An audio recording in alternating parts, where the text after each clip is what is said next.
Salut les pyjamateux, salut les pyjamateuses, vous connaissez le format des maths en pyjama, c'est une leçon, un document court à télécharger, aujourd'hui c'est une fiche à trous, et puis un petit TD pour pouvoir faire des exercices d'entraînement.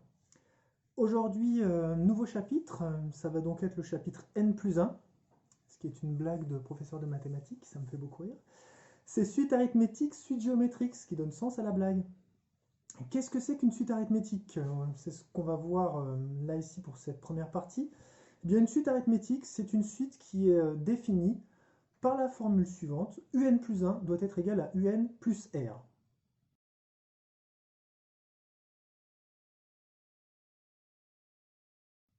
Dans cette formule-là, il faut faire très attention à la façon dont on le note, parce que la notation fait sens. Là ici, un plus 1 égale un plus r. Les deux additions ne sont pas notées de la même manière. Un plus 1, c'est en indice. Un plus r, c'est sur le trait principal d'écriture.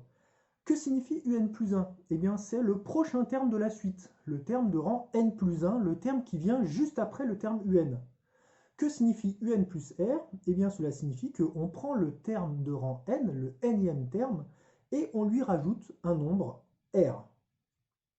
Là, ici, cela veut dire que le prochain terme est toujours égal au terme actuel plus r. Autrement dit, dans une suite arithmétique, pour passer d'un terme au terme suivant, on rajoute toujours le même nombre r. Ce nombre est appelé raison.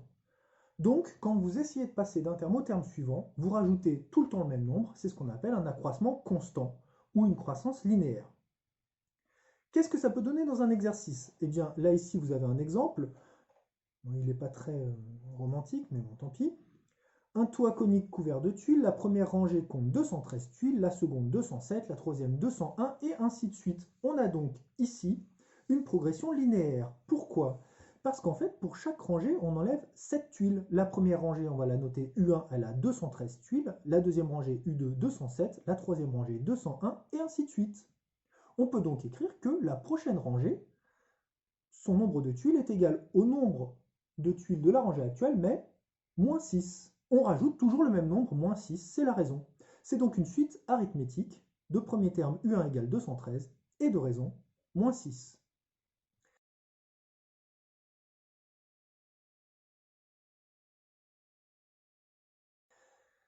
On nous demande ensuite combien de tuiles y a-t-il dans la dixième rangée.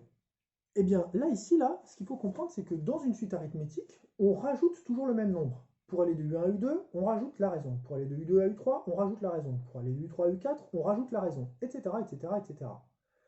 Du coup, la seule chose qui importe finalement, c'est mais combien de fois? Combien de fois on va rajouter la raison? Là, on ne fait que rajouter moins 6. Combien de fois va-t-on rajouter moins 6? On part de U1, la première rangée, on veut aller jusqu'à U10, la dixième rangée. On va donc rajouter 9 fois moins 6. Pourquoi?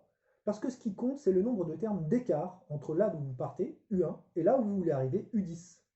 Pour aller de U1 à U2, on a avancé une fois, de U2 à U3, on a avancé une fois, de U3 à U4, on a avancé une fois. Pour aller de U1 à U4, on a donc avancé 3 fois. Il y a 3 termes d'écart entre eux. Pour aller de U1 jusqu'à U10, il y a 9 termes d'écart. 10 moins 1, ça fait 9. Du coup, on va rajouter 9 fois la raison. On rajoute 9 fois moins 6, ça veut dire que la dixième rangée a 159 tuiles.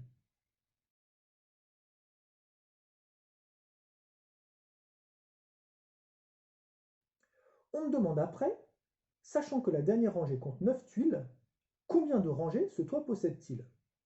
Eh bien, encore une fois, là, ici, là, il faut raisonner en disant que pour aller chercher un terme lointain, on ne fait qu'une chose, c'est rajouter la raison. La seule question, c'est combien de fois? Combien de fois va-t-on rajouter la raison? Ça, c'est le nombre de termes d'écart entre le terme dont vous partez et le terme où vous voulez arriver. Là, ici, on part de U1. On veut aller jusqu'à un terme UN dont on ne connaît pas le rang, mais dont on sait qu'il est égal à 9. Combien y a-t-il de termes d'écart entre U1 et UN? Eh bien, il y a n-1 cran. En effet, pour aller de U1 à U10, il n'y avait que 9 termes d'écart. Pour aller de U1 à UN, il y a n-1 termes d'écart. Si on était parti d'un terme U0, il y aurait eu n termes d'écart.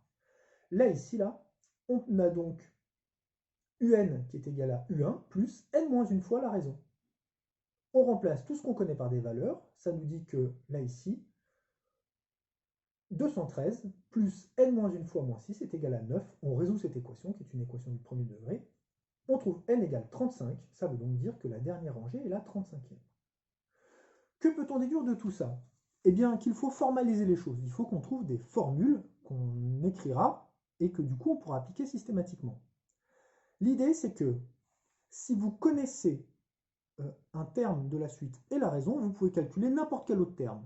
Et si vous connaissez deux termes de la suite, vous pouvez calculer la raison et ensuite calculer n'importe quel autre terme. Comment est-ce que ça marche? Eh bien, si vous partez de U0, pour aller jusqu'à UN, vous rajouterez n fois la raison. Ça vous dit que UN est égal à U0 plus NR.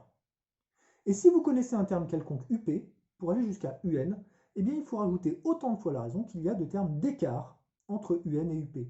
En fait, UN est égal à UP plus N-P fois la raison. N-P calcule le nombre de termes d'écart entre là dont vous partez, UP, et là où vous voulez arriver, UN.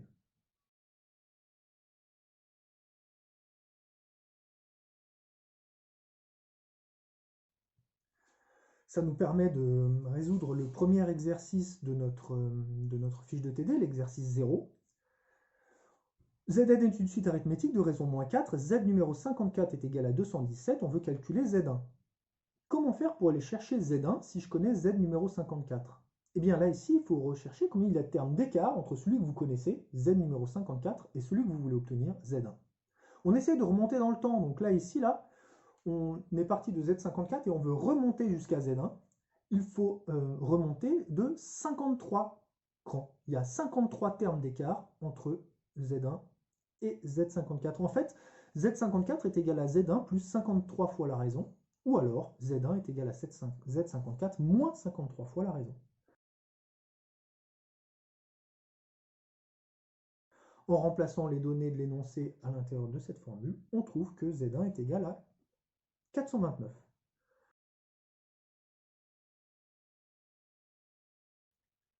Donc alors, on va s'arrêter là. Je vous ai donné une feuille de TD. Faites les exercices 1 et 2. Je sais que la leçon est courte, mais il faut pratiquer, il faut s'entraîner. Donc faites-moi les exercices 1 et 2 pour vous entraîner, pour pratiquer et essayer de voir si vous avez bien compris comment ça marchait. Je vous souhaite une très très bonne fin de journée. Accrochez-vous, je sais qu'on commence tous à trouver le temps long, mais c'est pas fini. Donc voilà, il faut prendre notre mal en patience et on va y arriver. Continuez à travailler, ça demande du courage, mais vous serez récompensé. Donc accrochez-vous et ça va aller, on va y arriver tous ensemble. Passez une bonne journée.